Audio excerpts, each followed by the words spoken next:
Well, here we are, week 5. I don't know how it's going for you, but it doesn't seem too bad, does it? No doubt Neil will let me know at some stage. Neil's the man who looks after my hair every 5 or 6 weeks or so. And that brings me to the theme of this week, which is about control and the amount of control we feel we have or we don't have in our lives, and how we can get back control. Things happen externally, and what we can't control, of course, is what our leaders are saying or not saying, or what the evidence is coming through from the media, or all the other messages that are coming through to us. But what we can do is we can at least influence, and therefore have greater control over how we respond.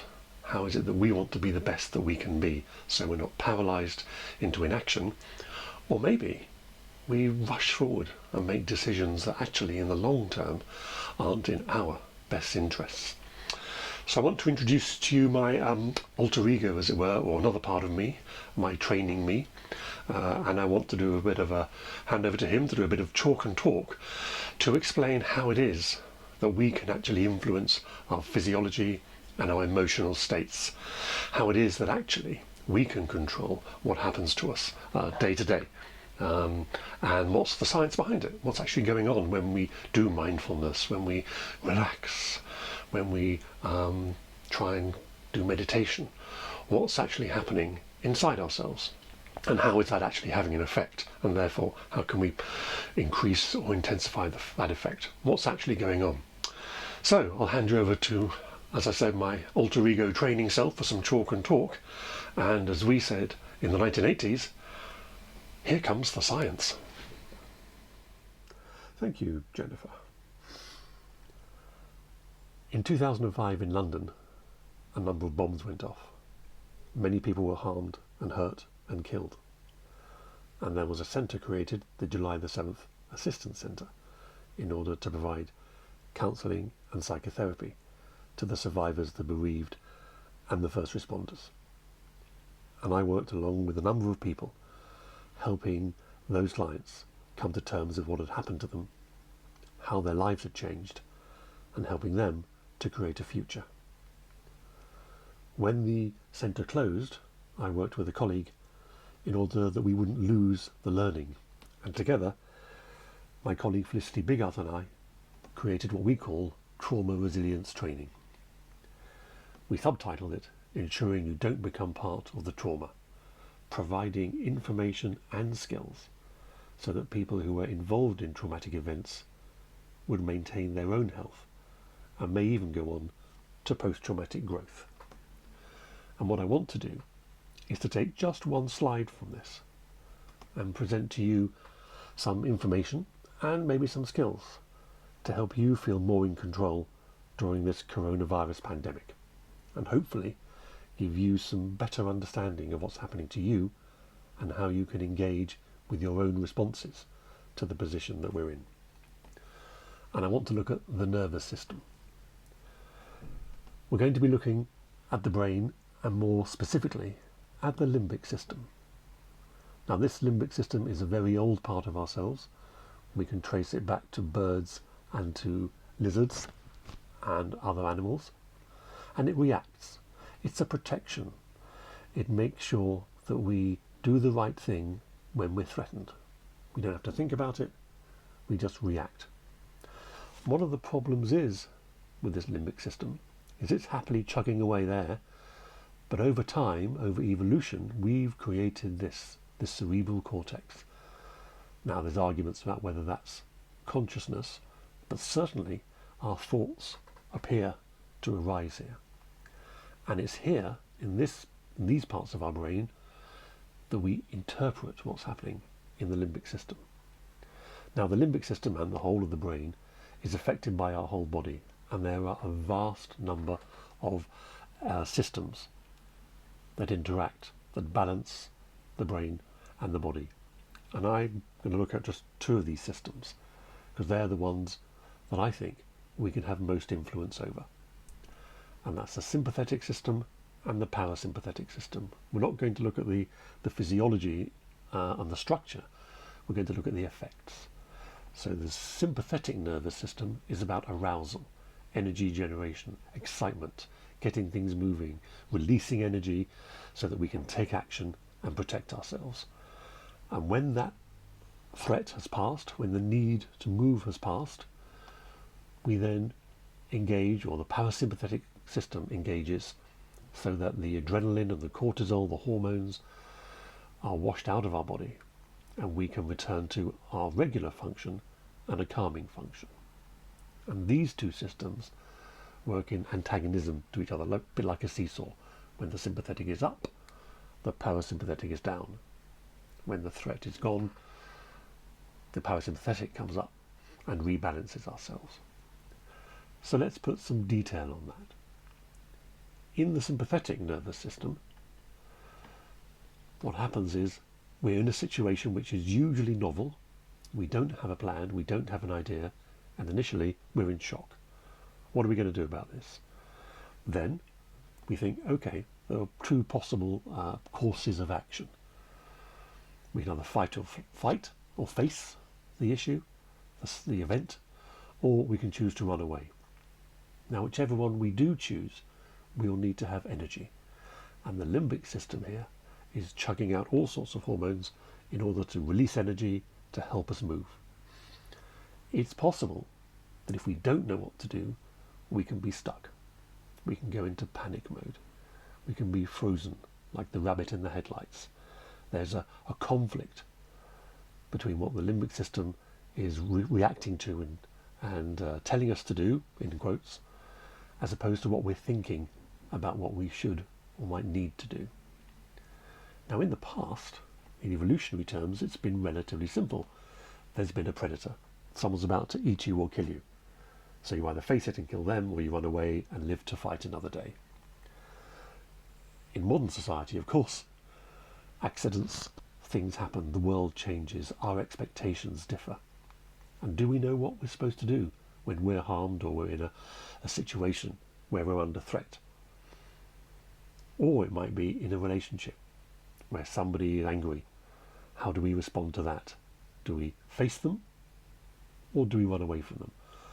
Or do we freeze, not knowing what else to do? It might also be, of course, that we're looking not just to ourselves, but part of the information we're looking for is around us. What are other people doing? And whatever that, in that case, what should we be doing? Do we have a plan? And if we don't, then we're stuck in this position. And the limbic system is telling us to do stuff, but we're saying we can't do that. We don't know how to do that. We don't know what to do. We're stuck.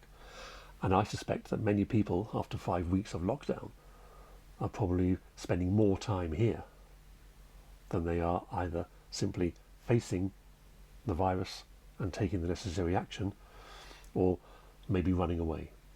There's nowhere to run to. So maybe this is not possible, and so we're stuck here. However, in the normal situation, in the normal run of events, these threats don't last forever, and they disappear.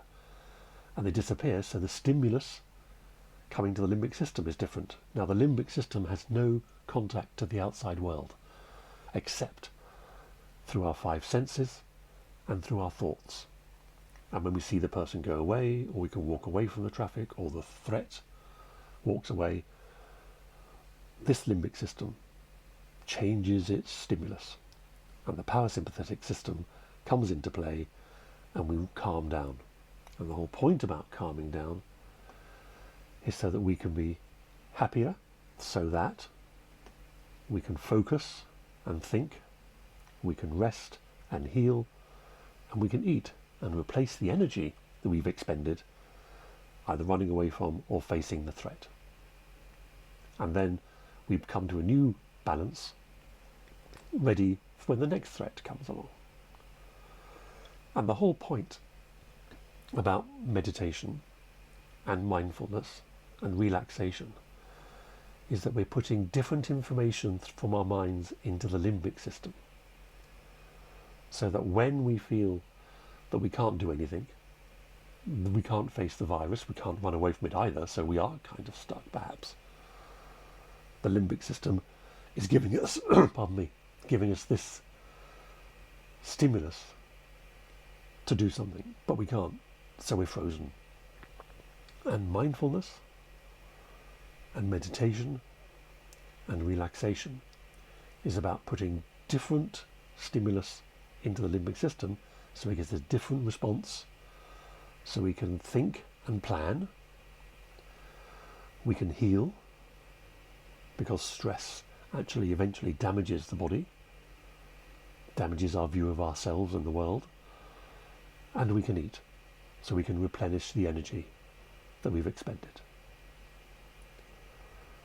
And so that's why I recommend to my clients some kind of mindfulness, some kind of relaxation, some kind of different focus, so that they can actually move from this panic, frozen state to a more healthy, positive state where decisions can be made and better actions can be taken.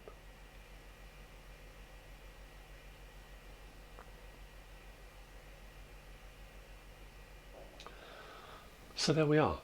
That's what happens when you go into a mindfulness state or meditative state. You listen to music that calms you down or indeed excites you. You're changing the input into that limbic system in the middle of our brains here, and therefore we're getting different output. When I do these videos, there's a part of me that's always thinking about calmness, that's always thinking about flow, so that my breathing hopefully comes from down here and I can get my points across to you. Now there are limitations, of course. Will mindfulness get your job back? No, it won't. Will mindfulness or meditation or relaxation pay your bills? No, of course not. And will mindfulness or meditation or relaxation bring back to life loved ones who've died? Of course not. But what meditation and relaxation and mindfulness and controlling and influencing your responses will do is put you in a better state in order to make the right decisions, so that you can decide how you want to carry on in your employment, for instance, how you want to pay those bills, and give you the space to grieve for those close to you that have died. And you may have to wait a bit, and therefore mindfulness and relaxation gives you that time to do it, and do it in a way that's right for you. Also, in a state of calm, there may very well be resources that you can take advantage of. Advice from financial advisors, what you do about the debt. Advice from employment people and coaches about what you do about your job. And advice perhaps from people like me. Oh no, therapists, we don't give advice. We help. We create a space. Partly for you to feel that negative anger that you've got, to help you give different input into that limbic system, so you can decide what is right for you, for your family. How you can lead maybe your partner or your children to a healthier lifestyle, to a way that's calmer, so you can all make decisions that are better for all of you. So I'll leave that one with you this week. Do try that out. Do see what happens, and notice how simply by changing your thoughts, you can change your physiology, and therefore you can make better decisions and ask maybe important questions. But there's an important question for me now. Did he really call me Jennifer? Did you? This will be sorted out in a few minutes. I doubt it'll take a week, but I'll see you next week. Okay. Well,